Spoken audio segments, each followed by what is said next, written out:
Welcome to Family History Mysteries, a podcast that tells the stories uncovered through family history research, the unexpected stories of everyday people. I am an avid family historian who has been compiling my family tree for over 15 years, with nearly 20,000 people recorded in my trees. Episode 70, Lola Montez, Part 1. My first bonus episode was on Jack Barrington, who was someone that I uncovered after many hours of research, and I found out that he was a professional whistler who toured around Australia. I became intrigued by these performers that travelled around colonial Australia.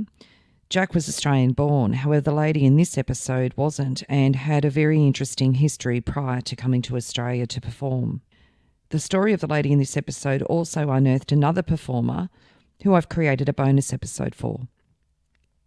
The basis of this episode is Lola Montez. She was a hugely popular and controversial performer in the mid-1850s and was tagged an adventuress. Crowds descended on the Victoria Theatre in the Victorian Goldfields to witness her notorious spider dance, a titillating version of a tarantella, an Italian folk dance. The dance involved her lifting up one brightly coloured skirt after another as if she was looking for spiders. She would then shed a layer of dress and kick the imaginary spiders to death. At the end of the show, Montez was dressed only in a flesh-coloured top, which ended at her hips. And it was considered too provocative at the time, but was a big hit amongst the miners in Victoria. Lola Montez was born Marie Eliza Dolores Rosanna Gilbert on the 17th of February 1821 in Grange, County Sligo, Ireland, the daughter of Edward Gilbert and Elizabeth Oliver. Her stage name came about as her parents referred to her as Dolores and then shortened that to Lola, and that was the name that she used for the majority of her life. In December 1818, Edward Gilbert was an ensign and he was in the 25th Regiment. He met Eliza Oliver, and they were married on the 29th of April 1820, when Edward was 20 and Elizabeth only 15. Edward was the son of Sir Edward Gilbert, the Provost of Montrose, and Lady Gilbert. Lady Gilbert was considered one of the handsomest women of her time. Elizabeth Oliver was the youngest daughter of Charles Silver Oliver, a former High Sheriff of Cork and a Member of Parliament for Kilmallock. Elizabeth Oliver was of the Castle Oliver, and her family name was of the Spanish noble family of Montalou, descended from the Count de Montalou, who once possessed immense estates in Spain, all of which were lost in the wars with the French and other nations. The Montalous were originally of Moorish blood, who came into Spain at the time of Ferdinand and Isabella the Catholic.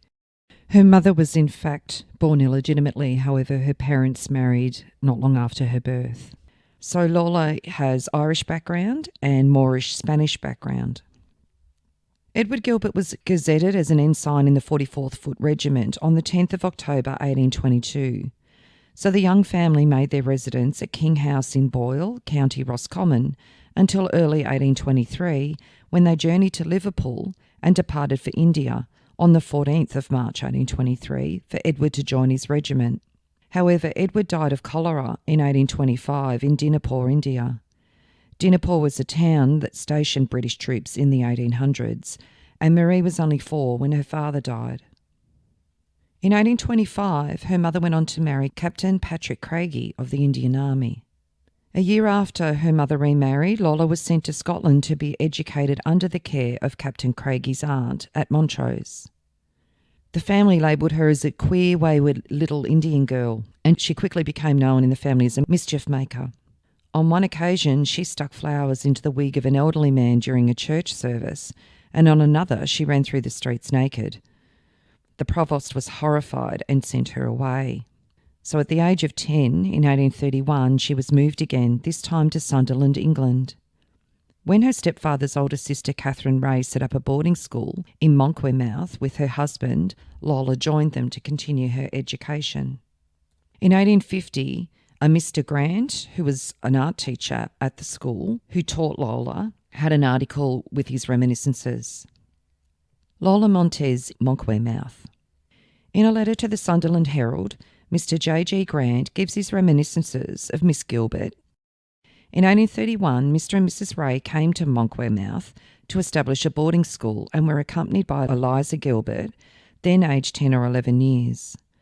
Mrs. Ray being the sister to her stepfather, Major Craigie, who had confided her to their charge. Mr. Grant became Eliza's teacher in drawing. Of the name Rosanna, afterwards used by her, he then heard nothing.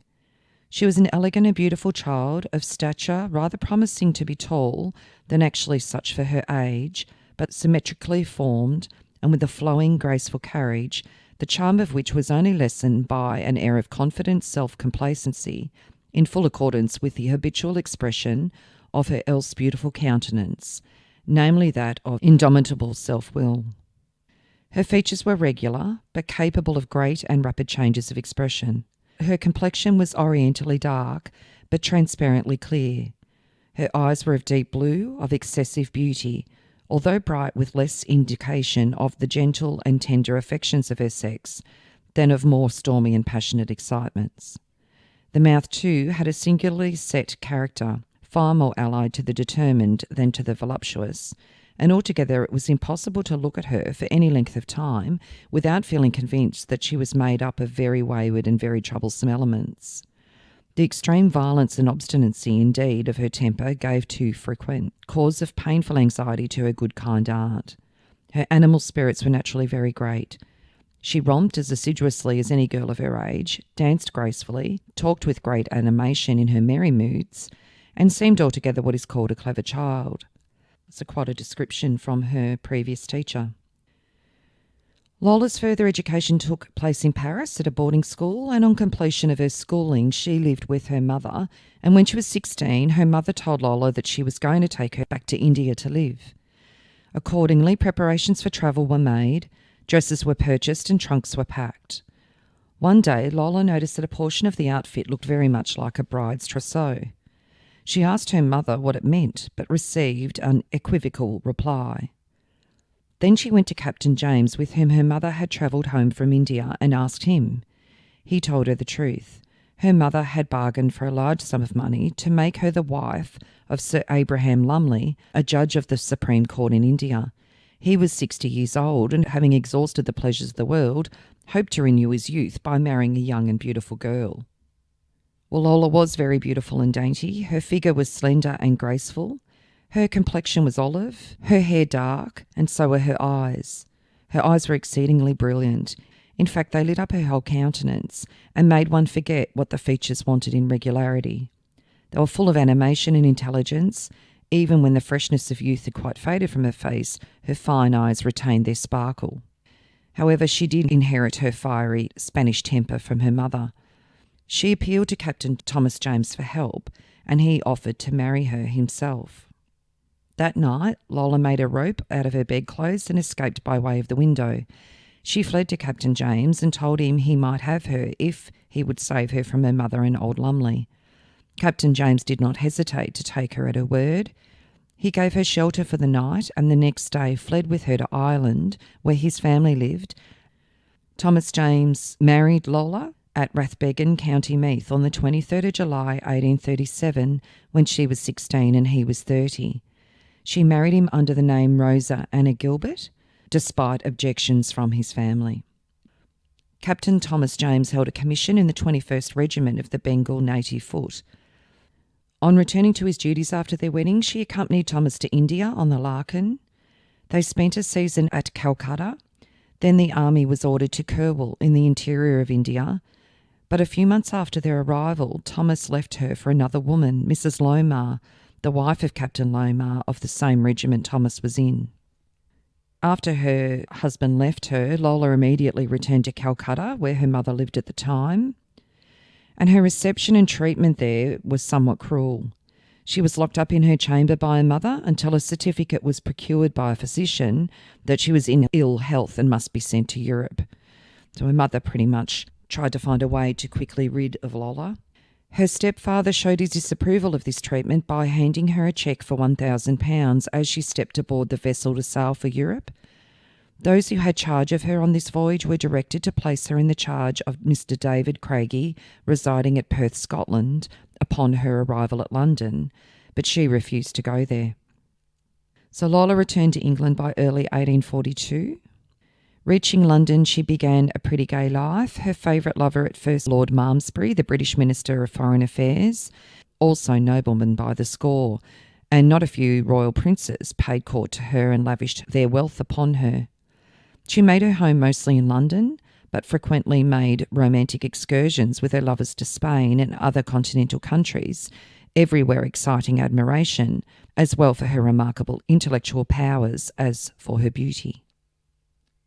On the 15th of December 1842, Thomas obtained an order of divorce in London by reason of her having committed adultery with a Mr. Lennox from an illustrious Scottish family while on her voyage back to England. The terms of this divorce was that she was never allowed to marry again. She remained in London and was instructed for 4 months by a Spanish dance teacher. She then made a short visit to Spain and made her debut at Her Majesty's Theatre in London under Benjamin Lumley's management on the 3rd of June 1843. And this is the first time we see her stage name, Lola Montez, Spanish dancer. She claimed she was a native of Spain. Her performance was not well received. The Englishmen knew she was not Spanish and she was laughed at. She did not make another appearance there. As soon as her mother received the news of the event, she put on mourning and sent out funeral cards to all her friends and refused to see or communicate with her daughter. In an article on the 18th of June 1843, she denied being an Englishwoman, saying she was born in Seville. An opening was made for her at the Royal Theatre, Dresden, and in Berlin, where her success in the role of a Spanish dancer was considerable there, and she did cause quite a sensation. She was in Paris for 3 months and then went to Berlin, steered along her path of excitement by Augustus Harris, the elder, and Borelli, an Italian impresario. From Berlin, she proceeded to Warsaw, where she associated herself with the Polish party and became so outspoken in political matters that she had to flee. She was, however, well received at St. Petersburg by Emperor Nicholas I of Russia and became the recipient of many costly gifts from him. And it said King Frederick William of Prussia was holding a review in honour of his imperial guest, the Tsar Nicholas I. Lola, mounted on a fiery Cordovan barb, was among the spectators. The horse, scared by the firing, bolted into the midst of the royal party. The gendarme struck at it to drive it away. Lola took this as a deadly insult, raised her whip, and slashed the gendarme across the face. Out of respect for royalty, the incident was allowed to end there for the moment, but the next day the dancer received a summons. She at once tore the document to pieces and threw it in the face of the process server. Probably she had friends in high places to intercede for her, since in the event she went scot-free. His Imperial Majesty is said to have issued an order for her expulsion from Poland on the suspicion that she was a missionary of disaffection among his Polish subjects. She then proceeded to Paris. Lola met and had an affair with Franz Liszt, a Hungarian composer and musician, who introduced her to the circle of George Sand. The two of them enjoyed a burning passion until Lola became jealous of the attention that Liszt received from his legion of admirers. To upstage him, she burst in upon a banquet he was holding for royalty, leapt up on the table to dance amongst the dishes, spilling consomme into the lap of a duke. At last, Liszt, who had a reputation as a great lover of the age, was so completely worn out by Lola that as she slept, he locked her in the hotel room and fled. At the front desk, he left a generous sum of money for the furniture he knew she would smash when she awoke. Whilst in France, her performance at the Academy was not well received. Expressing her scorn of all Frenchmen in general and those of her audience in particular, she wrenched off her garters and hurled them into the stalls, revealing, it is said, the entire absence of negligee in the process, and departed promptly for Warsaw, Poland. In Warsaw, the Viceroy of Poland, a rich old man, fell madly in love with Lola. He offered her his best country estate and mounds of diamonds if she would become his mistress. Apparently, Lola found his appearance to be so repulsive that she refused. The Viceroy was mortally insulted by the refusal, and he retaliated by trying to get her fired from the dancing engagement. While she was on stage, Lola promptly announced to the audience what was going on. Hearing this, the audience rioted and the riot spilt out into the streets, to the great chagrin, anger and embarrassment of the Viceroy, not to mention his wife and his other mistress. After performing in various European capitals, she settled in Paris, where she was accepted into the rather bohemian literary society of the time, being acquainted with Alexandre Dumas, writer, with whom she was rumoured to have a dalliance. She was also friends with Eugene Sue. Lola placed herself under the protection, in inverted commas, of a young English ex-officer of the 10th Hussars, a Mr. Francis Lee. Their ideal was rudely broken one morning when she fired a pistol at him in a fit of petulance. She then commenced a relationship with Alexandre Dujarrier, the editor of La Presse. He was one of the leaders of revolutionaries fighting against the inept rule of Louis Philippe. From him she learnt to hate all tyranny and oppression, and she became an ardent Republican, helping him disseminate propaganda throughout Europe. She actually gave up dancing to marry Dujarrier. Beauvalin and Dujarrier, she bestowed her favours pretty freely, and as a result, there was an arousing jealousy between them, and they fought a duel in Lola's presence. Dujarrier was killed in this duel on the 11th of March 1845, and a court case into the death was held and Lola testified. It says Lola Montez was examined as a witness. She was an artiste at the Theatre Porte at St. Martin, a Spaniard who spoke French imperfectly. In the court she was described as a lady with a face of Spanish outline, lustrous eyes and hair of raven blackness. She answered every interrogation with the greatest calmness. "Why do you so eagerly claim the body?" She said we were lovers and about to be married. M. Dumas and M. Maury, the poet, were about to have accompanied us on a tour through Spain. "Mr. Dujarrier has in his will left you everything. Why do you renounce it?" She said, "Because it belongs to his relations. I will not have a franc." It is her connection with the deceased that may be ascertained from the following letter, which he wrote to her on the morning of the duel. "My dear Lola, I am going out to fight with pistols. This explains why I have slept alone and why I do not come to see you this morning. I have need of all my calmness. At 2:00 all will be over. 1,000 embraces, my dear Lola, my good little wife, whom I love so much and the thoughts of whom will never leave me." So Lola became the sole recipient of the proceeds of his will, which totalled $96,000. But, as mentioned, she refused to claim the will, and Beauvalin, the victor of the duel, he was sent to prison for 10 years. In 1847, Lola appeared as a dancer at Munich, but the theatre manager took one look at her performance and fired her on the spot, claiming that her work was appallingly bad. Infuriated, Lola went directly to the palace to appeal her case to the king. Still in costume, she charged right into the astounded King Ludwig's private study, demanding justice.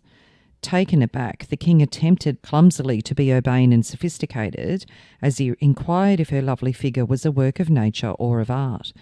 Obviously, he didn't really know what to say, and finding herself in the control of the situation, Lola snatched a pair of scissors from his desk and slit the front of her dress to the waist, thrusting her dazzling bosom into the king's face.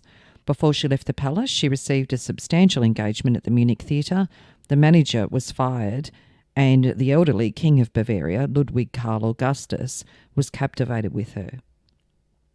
5 days after her appearance, she was officially introduced to the royal court when the king said, "Gentlemen, I present to you my best friend." The king was over 60 at this time, and Lola was 26. He was known to be an eccentric leader, and he was renowned throughout Europe for his devotion to art and beautiful women. On the 7th of March 1847, Lola was naturalised in Bavaria and bestowed the title of Irish Ensign, Baronne de Rosenthal and Countess de Landsfeld. The infatuated monarch compelled his queen to receive Lola and to invest her with also the coveted Order of St. Teresa. She had certain feudal privileges and the rights over some 2,000 souls. The king gave her a pension of 20,000 florins and built her a beautiful mansion. In addition to which she had private property of her own in the English and French funds, a great portion of which it is said consisted of shares in the Palais Royal at Paris, left by her by Dujarrier in his will. So it seems, in fact, that she didn't fully renounce the proceeds of the will from him. In August 1847, there was a detailed article outlining Lola Montez and the King of Bavaria. Senora Lola Montez and the King of Bavaria. It is also known to our readers that Scandal has been busy with the name of the Senora in connection with the King, his court, and the political changes which have taken place. And while some of the facts are confirmed, the scandal is denied in a letter which Lola Montez herself has written to the Times. The journal seems to doubt her assertion that she has not interfered in affairs unconnected with herself, and highly applauds the spirit and direction of her political influence. We believe, says the Times, that on one side at least of her parentage, England or Ireland may claim the honour of giving birth to this heroine, and the name of the great matador of Spain probably veils some less high-sounding British patronymic. The Senora was certainly born in England, and it is even said that both her parents were English. The following is a copy of the letter which the Senora addressed to the Times. To the editor of the Times. Sir, having had a copy of your paper on the 2nd sent to me, I trust you will, in justice to myself, insert the following short account of the real state of affairs here, and which at the same time will be a contradiction to the numerous articles which have appeared in the French papers. I left Paris in June last on a professional trip, and amongst other arrangements decided upon visiting Munich, where for the first time I had the honour of appearing before His Majesty and receiving from him marks of approbation, which you are aware is not a very unusual thing for a professional person to receive at a foreign court. I had not been here a week before I discovered there was a plot existing in the town to get me out, and that was the party of the Jesuit party. Of course, you are aware that Bavaria has long been at their stronghold and Munich their headquarters. This naturally, to a person brought up, instructed from her earliest youth to detest this party, I think you will say justly, irritated me not a little. When they saw that I was not likely to leave them, they commenced on their task and tried what bribery they would do, and actually offered me money if I would quit Bavaria and promise to never return. This, as you may imagine, opened my eyes as I indignantly refused their offer. They have since then not left a stone unturned to get rid of me, and never for a moment ceased to prosecute me. I may mention at one instance that within the last week, a Jesuit professor of philosophy at the university here was removed from his professorship, upon which the party paid a mob to insult me and break the windows of my house, and also to attack the palace. But thanks to the better feeling of the other party and the devotedness of the soldiers to His Majesty and his authority, this plot likewise failed. The late change in the ministry, as you allude to, was a spontaneous act of His Majesty's, and you pay me too great acknowledgement in supposing that I was a party to such a measure. But from what I have seen and heard of His Majesty, I should think he had very just grounds after taking the step which he did. Since my residence here, I can safely say that I have in no way interfered with any affairs not concerning myself, and I intend to make it my future abode. And it is particularly annoying to me hearing so many scandalous and unfounded reports, which are daily propaganded, and in injustice to myself and my future prospects. I trust that you will not hesitate to insert this letter in your widely circulated journal and show my friends and the public how unjustly and cruelly I have been treated by the Jesuit party in Munich. Knowing that your columns are always open to protect anyone unjustly accused, and more especially when that one is an unprotected female, makes me rely on you for the insertion of this, and I have the honour to subscribe myself, your obliged servant Lola Montez, Munich, 11th of March, 1847. And then it goes on to say, the report that the Queen of Bavaria is arriving in Vienna turns out to be unfounded. As we have above stated, Her Majesty accompanied the King on a recent visit to the theatre. The King has ordered the discharge of the persons that were imprisoned for participating in the disturbances in the late change of ministers. The gossip in the French papers alluded to in the above letter still continues. The French papers say Lola's daily influence over the Queen and her arrogance increasing with her favour. She is stated to have warned 2 advisers to the court who had looked at her with disdain that she would slap their faces on the first convenient occasion. So as you may see through that article, she had much influence in the ministry in Bavaria in 1847 and 1848. She soon offended the powerful nobles, though, and public opinion soon turned against her, particularly when she voiced Austrian alliances. The devout Roman Catholic statesman who was then Prime Minister of Bavaria bitterly opposed Lola and her influence over the king. But it was in vain. She had him removed from office, and for a time she made and unmade cabinets at will. Munich, and indeed all of Bavaria, became divided into two factions termed Loloists and anti-Loloists. Riots broke out and civil war at one time seemed imminent. For a time Lola held her ground, but then the game was up. The palace was besieged. Victorious university students, now reinforced by municipal authorities, and some of the clergy demanded her banishment and the king's abdication. The king indignantly refused, saying that he would sooner lose his throne than lose Lola. But after much persuasion by the Chamber of Peers, which was fearful of a revolution, he was at last reluctantly induced to sign the order for her banishment. On the 18th of March 1848, Lola was banished from the kingdom and her Bavarian rights annulled, and the king was forced to abdicate 3 days later. There was a small article in the July in 1848. The King of Bavaria has abdicated and gone into temporary retirement with Lola Montez. He is succeeded in his throne by his son Maximilian II. Lola had lost her title, her protector and her fortune. She even dressed as a boy and tried to re-enter the country in the hopes of getting a counter-revolution, but it was a failure. And there was an article alluding to this. It says, disguised as a man, she went back to Munich. She asked the king to meet her. His answer was to send officers with a letter of refusal and an order for her expulsion from Bavaria. Lola tore up the order and would not accompany them until they presented their pistols at her. The king had been persuaded by his priestly advisers that her influence over him had been won by witchcraft, and her captors, by his orders, were to carry her off to the distant home of a professed exorcist. There she was kept in confinement. In one of his letters, the exorcist, Justinius Kerner by name, tells how, treating her with magic and magnetism, he is trying the hunger cure, which meant allowing her only 13 drops of raspberry water and a quarter of a wafer. From this endurance, she finally escaped to Bern, Switzerland. And on the 11th of August, 1848, the mansion of Lola Montez in Munich. The house of Lola Montez at Munich presents an elegant contrast to the large, cold, lumbering mansions, which are the greatest defect in the general architecture of the city. It is built under her own eye, by her own architect, and is quite unique in its simplicity and lightness. It is of 2 stories, and allowing for its plainness is in the Italian style.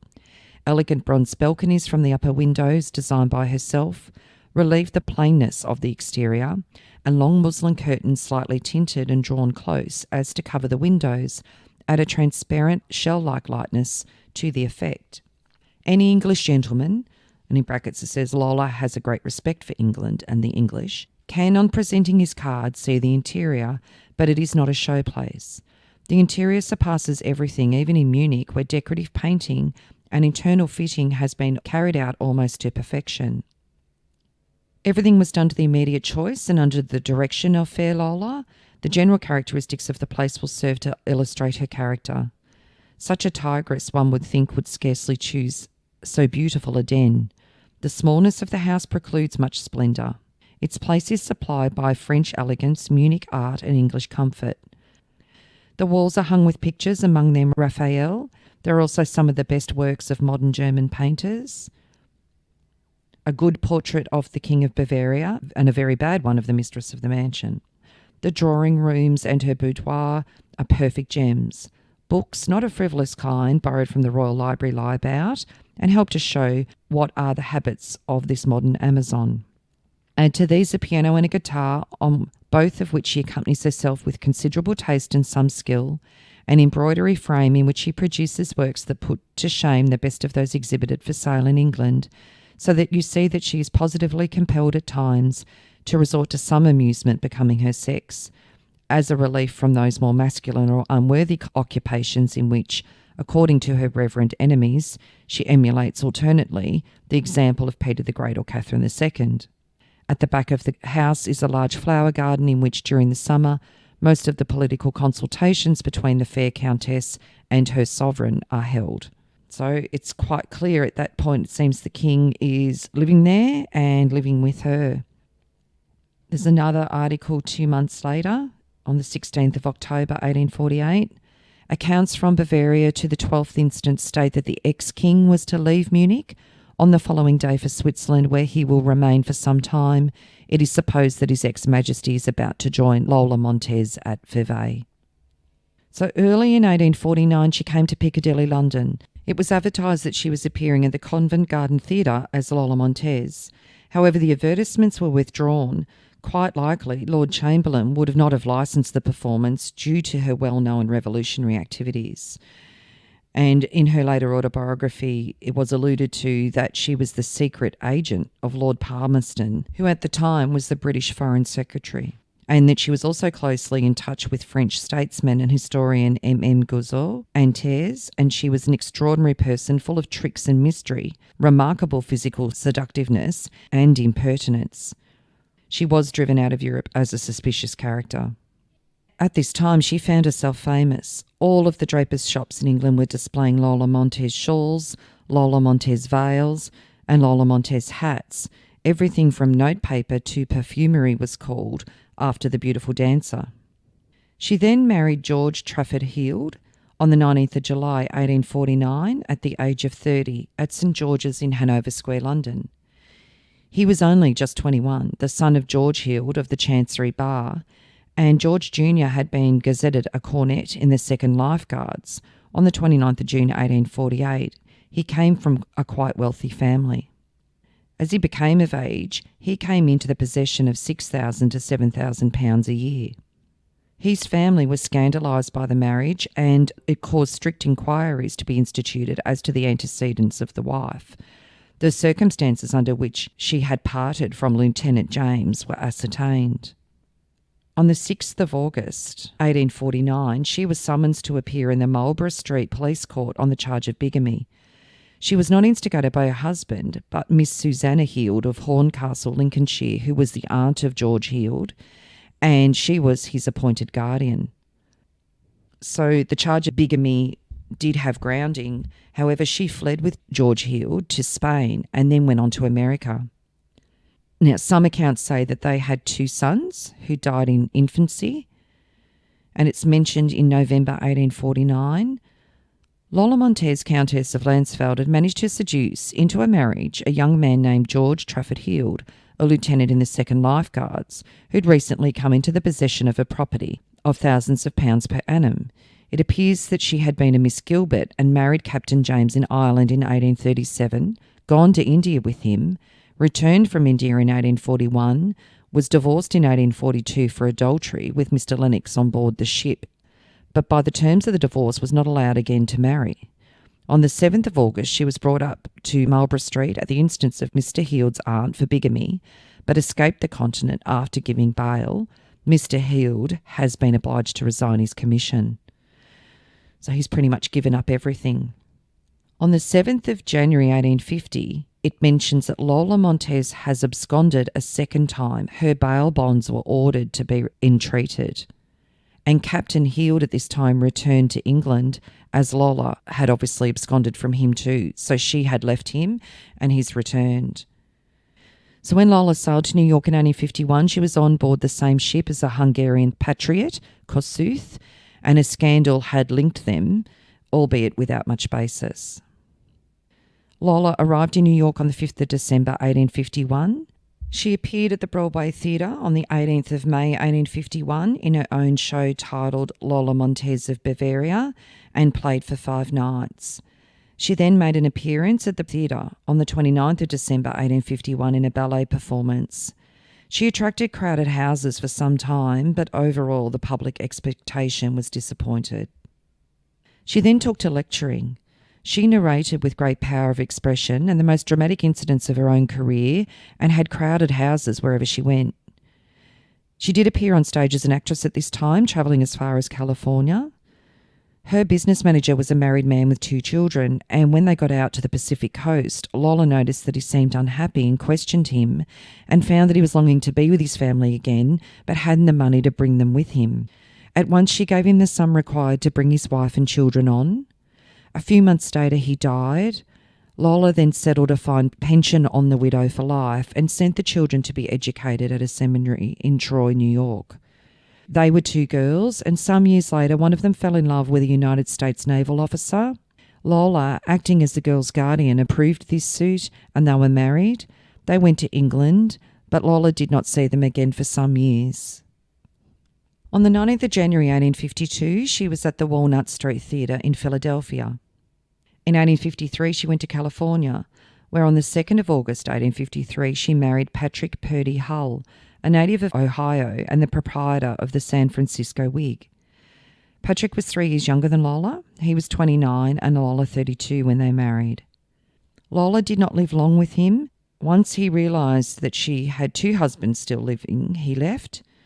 She'd stated on her marriage certificate that her husbands were deceased.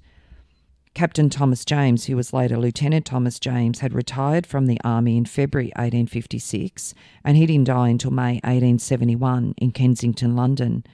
He remarried in 1870 in England. George Heald, he died in April 1856 in England, so both of them clearly still alive.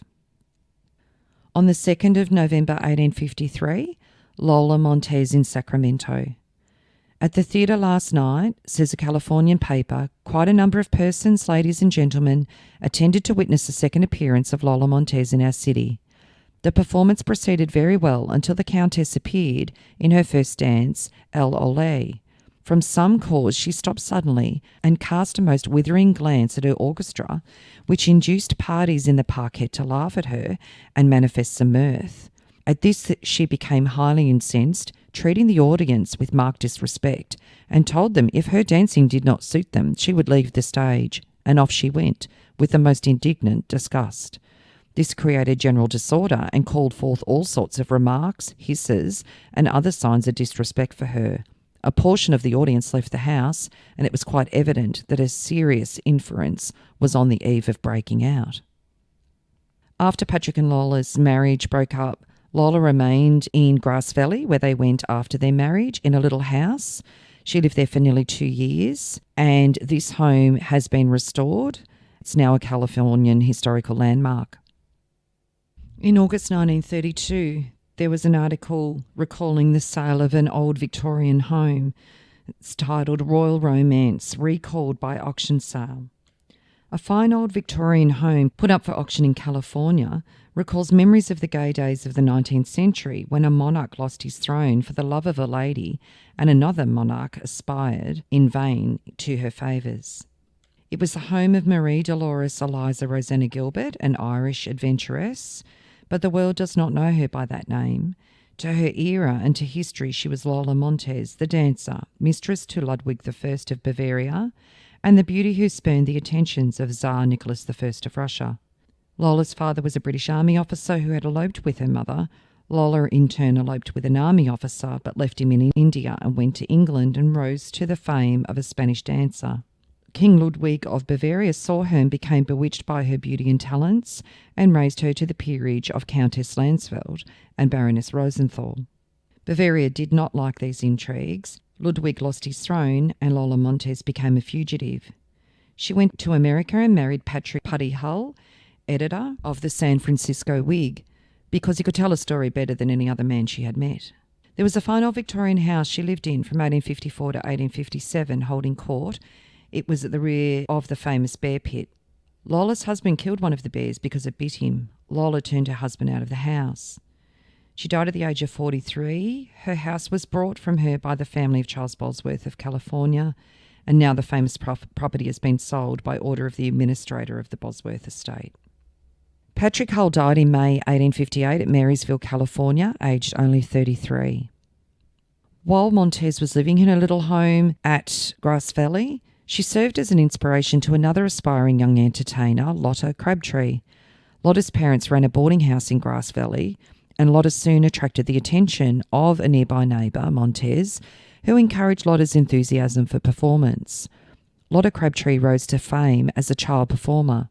She became one of the wealthiest and most beloved American entertainers of the late 19th century and was known in America as the nation's darling. And I've created a bonus episode on Lotta Crabtree. There is a recollection of Lola that was featured in a couple of articles in the 1870s. And it says, Lola Montez, Grass Valley is a town, and one of considerable size and importance. It takes first-class rank amongst the quartz mining towns of California. The queer little town is intimately associated with the career of the most eccentric woman. In 1854, the celebrated Lola Montez lived here. Lola, Countess of Lansfeld, from having been the favourite of a Bavarian monarch, became the mistress of a Californian gold miner. He was rich but not strong-minded. In a few years, she succeeded in reducing him to poverty and lunacy. I visited the little cottage where they resided, and then it says, amongst her Californian exploits was the personal chastisement of an editor whose paper had come out with criticism, the reverse of complimentary to the Countess of Lansfeld, and she horsewhipped him, literally horsewhipped him. So it seems that after her separation from Patrick Hull, she'd had an affair with the Californian gold miner, and he was obviously left heartbroken from that experience. And then a really odd article popped up in 1877, again doing reminiscences of Lola Montez. The title of the article says, Lola Montez's Hair. John Hull, Penville, who passed through this city today, has possession of a curious relic of that strange and adventurous woman Lola Montez. Mr. Penville is an accomplished violinist, and at the time when Lola was residing in Grass Valley, he was in the habit of playing for her in order that she might practice some new dances of her own invention. The violinist had a strong passion for making collections of human hair, particularly the long tresses of women. He had several times hinted to Lola his great desire to possess a tress of her hair, but she refused to take these hints, however plainly made. At this time, in her possession at her home in Grass Valley, she had a young bear that she was training for some purpose, she being at the time about 29 years of age and still full of life and ambition. One day when Penville again hinted about the tress, Lola said, Mr. Penville, if you go into the backyard, throw that bear to the ground and hold him for 1 minute by my watch, I will give you a strand of my hair large enough for the bow of your violin. Done, cried Penville, and he at once proceeded to the yard for his tussle with the bear, Lola following him to time him. The bear was grizzly, not yet old enough to be dangerous, and Penville, proceeding as though at play with the animal, with very little trouble or risk, succeeded in winning the much-coveted lock of hair. The tress was promptly surrendered, and Penville long kept it among the other specimens in his collection. He remembered her words at the time he won the memento. I will give you a strand large enough for the bow of your violin. He then proceeded to place the hair in the handsomest bow he could procure, where it remains to this day. Very odd article that I uncovered there. In part 2 of this episode, I'm going to fill you in on the exploits of Lola Montez in Australia and also her return to America. If you are interested in sharing your story on my podcast Family History Mysteries, please go to my Facebook page and send me a message. If you would like some assistance in filling in the gaps in your family tree to see what mysteries you solve, please get in touch. And don't forget, you can have early access to episodes by subscribing, and you'll also gain access to bonus episodes.